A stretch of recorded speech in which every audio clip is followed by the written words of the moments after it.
Buenas tardes, estimados seguidores. Continuando con los artículos del señor Cheo Correa, hoy tenemos los traidores de Jesús. 30 años después de haberse producido el nacimiento de Jesús, los judíos continuaban con el mismo proceder hacia los llamados extranjeros. Mientras eso sucedía, los dirigentes del máximo tribunal religioso, el Sanedrín, y el resto de sus sacerdotes seguían arremetiendo contra las personas que no se comportaban como ellos querían. Actuaban con mayor crueldad con quienes eran señalados de no respetar sus dogmas, acusándolos de traidores a su religión en sus amañados juicios. En ellos, todos los imputados, sin excepción, siempre terminaban siendo culpables. La inhumana actuación de estos representantes de Jehová mantenían acobardado a los distintos estratos de la población. En esos días, ellos no sentían un mínimo de compasión ante nadie. Venían asumiendo esa conducta desde la imposición definitiva del Estado teocrático a finales del siglo VI o a comienzos del siglo V a.C. Desde antes de la llegada de los romanos, muchas eran las muertes que habían dejado en ese suelo, entre quienes eran denunciados por tener creencias diferentes a la suya. Aunque asimilaron de estos últimos la crucifixión para asesinar a los traidores, ese método de tortura se convirtió en su favorito por prolongar la agonía del condenado. Para esa época, solo bastaba la acusación de algún poblador para apresar al señalado, obligándolo luego a este, bajo tortura, a confesar lo que se le imputaba. Conseguido su propósito, lo conducían al tribunal para sentenciarlo a morir por haber asumido su delito. Impusieron esa costumbre porque Roma los obligaba a realizarle juicios a los incriminados. Al regresar Jesús a estas tierras después de 20 años de ausencia de la escuela esenia, la dirigencia lo nombró educador especial de la sede principal y rector de la sede de Galilea. Lo colocaron en esa posición para que pasara el mayor tiempo con sus padres. Por eso acudía con frecuencia a la provincia de Judea. En ella dictaba cursos superiores a los pocos estudiantes avanzados en sus conocimientos básicos que para él duraron 5 años. También debía rendir cuentas de la marcha de la sede que pusieron a su cargo. Decidieron que él debía vivir con lo suyo mientras se ambientaba a estas tierras, aunque estaban conscientes que su preparación era suficiente para encargarlo de la dirección general de la organización. Sabían en esos tiempos que dentro de ella no existía otra persona con un conocimiento tan amplio como el de él. Su extenso entrenamiento lo convertía en el indicado para desempeñar esa función, pero no lo hicieron para evitar fricciones con quienes aspiraban cargos directivos. Su llegada no había sido bien vista por un pequeño grupo de hombres que desde un principio sintieron celos de él al enterarse de los runrunes. Pese a no haberlo visto antes en la escuela, sino que lo conocieron personalmente varios días después de haberse presentado en la sede próxima a la ciudad de Belén. estaban predispuestos con el rabí de Galilea, como se lo presentaron.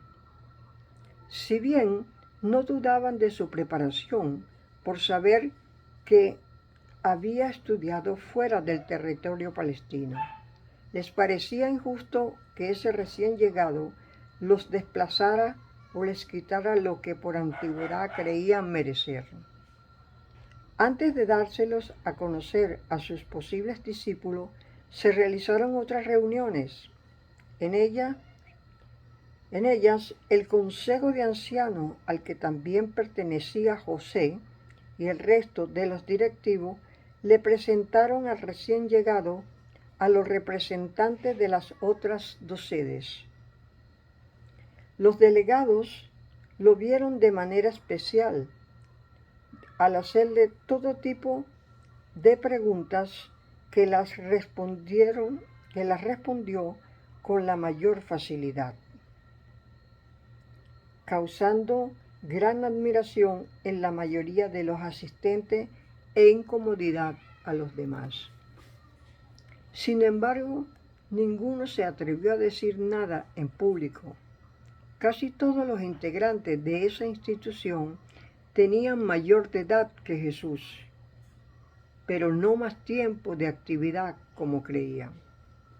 La molestia de los portavoces de Judea se debió porque su líder afirmaba merecerse una distinción similar. Este personaje quería ocupar un sitial en la dirección de la escuela principal y no se lo concedían. En cambio, a este desconocido lo ubicaban en el máximo escalafón en la sede de Galilea al poco tiempo de su llegada. Por estar conscientes de su conocimiento, ninguno se opuso que lo colocaran como su maestro. Pese a reconocerles sus méritos, envidiaban su nombramiento como la máxima autoridad en la provincia del norte, cegándose de tal manera que llegaron a afirmar: su nombramiento no es justo, se debe a la influencia ejercida por su padre.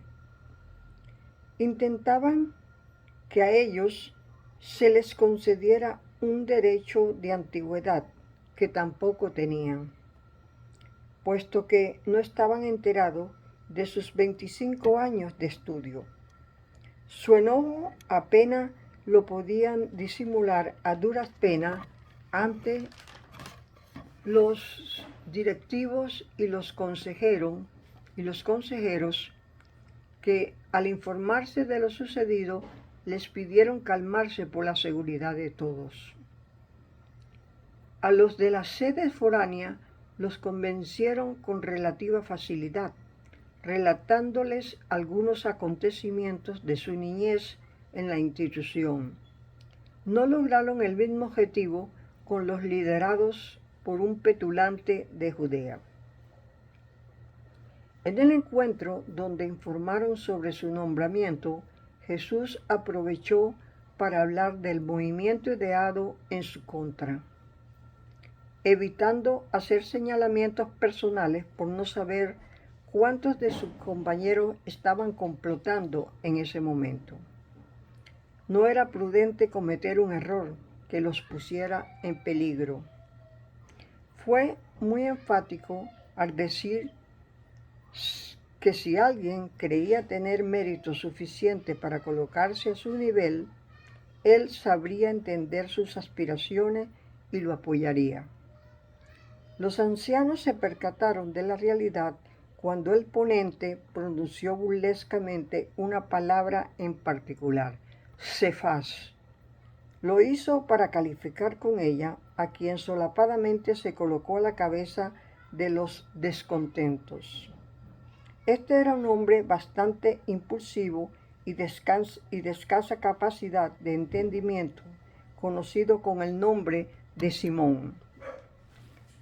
Para no llamar la atención del resto de los asistentes, los directivos invitaron a este mequetrefe a conversar en privado. En ese momento supo que lo habían desenmascarado. Aún así, negó con vehemencia la existencia de esa camarilla que estaba siendo liderada por él y su rechazo hacia ese nombramiento. Al despedirse de sus anfitriones, se entrevistó con sus secuaces pidiéndoles controlar sus impulsos. Sus futuros movimientos los realizarían con más cautela. Querían evitar que sus aspiraciones volviesen a quedar al descubierto. Limadas las asperezas del año 30, en el estudiantado había sentimientos encontrados con el nuevo instructor. Unos lo veían como un ser especial por el trato y las recomendaciones que les daba, haciéndoles sentir a todos por igual con sus respuestas a cada pregunta que le hacían. Los inconformes, en cambio, lo siguieron considerando un obstáculo para sus aspiraciones y, como se vieron disminuidos, asumieron un bajo perfil. Para ellos, eso resultaba inaceptable por considerarlo demasiado joven. Veían la vejez como símbolo de experiencia y sabiduría. Después de transcurrir casi 3 años del primer impasse, los celosos parecían haberse calmado al darles a varios de ellos la oportunidad de ocupar las vacantes dejadas por los fallecidos. Daban la impresión de estar satisfechos porque sus relaciones con el rabí aparentemente eran cordiales. Incluso algunos hasta lo acompañaban cuando emprendía el regreso a la provincia del norte. Todo parecía haber quedado atrás. A pesar de ello, un nuevo y desagradable acontecimiento afloró tras las defunciones de José y del director principal. Lo que desencadenó la situación en esa oportunidad fue que a Jesús lo postularon para convertirse en su máximo dirigente, siendo esa la gota que derramó el vaso, como dice el proverbio. Enfadándose Simón una vez más al enterarse que esa propuesta había surgido de la mayoría de los miembros. Estos lo veían como la persona idónea para asumir el cargo, porque para ellos no existía otro con mejores cualidades.